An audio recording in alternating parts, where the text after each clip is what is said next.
एक छोटे से गांव के किनारे कुछ गरीब पड़ोसी रहते थे। उनके घर कच्चे थे, दीवारें मिट्टी की और छत घास और पुराने टीन की चादरों से बनी थी। पास पास रहने वाले इन पड़ोसियों की जिंदगी बहुत साधारण थी, लेकिन उनके दिल बहुत बड़े थे। उनमें रामू काका का परिवार, गीता बहू का परिवार और बूढ़ी अम्मा का छोटा सा घर था। सब लोग दिन भर मेहनत मजदूरी करते और शाम को अपने छोटे छोटे घरों में लौट आते। एक दिन अचानक मौसम बदल गया। आसमान में काले बादल छा गए, तेज हवा चलने लगी और थोड़ी ही देर में जोरदार बारिश शुरू हो गई। देखते ही देखते बारिश इतनी तेज हो गई कि गरीब पड़ोसियों के कच्चे घरों में पानी टपकने लगा। रामू काका के घर की छत से बूंद बूंद पानी गिरने लगा। उनकी बहू गीता जल्दी जल्दी बर्तन और बाल्टी रखकर पानी रोकने लगी। उधर बूढ़ी अम्मा के घर की मिट्टी की दीवार गीली होकर टूटने लगी। बारिश रुकने का नाम ही नहीं ले रही थी।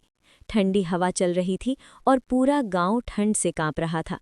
बच्चों के पास न गर्म कपड़े थे और न ही मोटी रजाई। वे ठंड से सिकुड़कर अपनी माँ के पास बैठे हुए थे।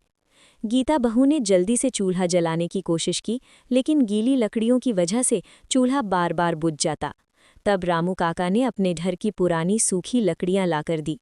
थोड़ी देर में चूल्हा जल गया और गीता ने सब के लिए गर्म चाय बना दी। उधर बूढ़ी अम्मा ने अपने घर के बाहर छोटा सा अलाव जला दिया। धीरे धीरे सभी पड़ोसी उस अलाव के पास आकर बैठ गए। कोई अपने घर से थोड़ा गुड़ ले आया, कोई सूखी रोटी ले आया, तो कोई चाय लेकर आया। बारिश और ठंड का कहर पूरी रात चलता रहा। कई घरों में पानी भर गया, कई जगह छत टपकती रही, लेकिन उन गरीब पड़ोसियों ने एक दूसरे का साथ नहीं छोड़ा। रात को जब ठंड बहुत बढ़ गई तो गीता बहू ने अपनी छोटी सी रजाई बच्चों को ओढ़ा दी। रामू काका ने बच्चों को अपने पास बैठाकर उन्हें कहानियां सुनानी शुरू कर दी, ताकि वे ठंड भूल जाएं। सुबह जब बारिश थोड़ी कम हुई और सूरज की हल्की किरणें निकलीं, तो सभी पड़ोसी अपने अपने घर देखने लगे।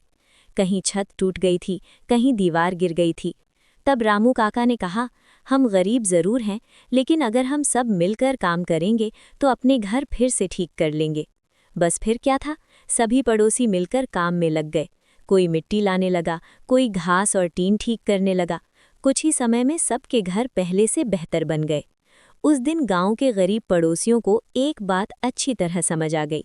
गरीबी में भी अगर पड़ोसी और परिवार साथ हों तो बारिश और ठंड जैसी बड़ी मुसीबत भी हार जाती है। सीख: मुश्किल समय में एक दूसरे का साथ देना ही असली इंसानियत है।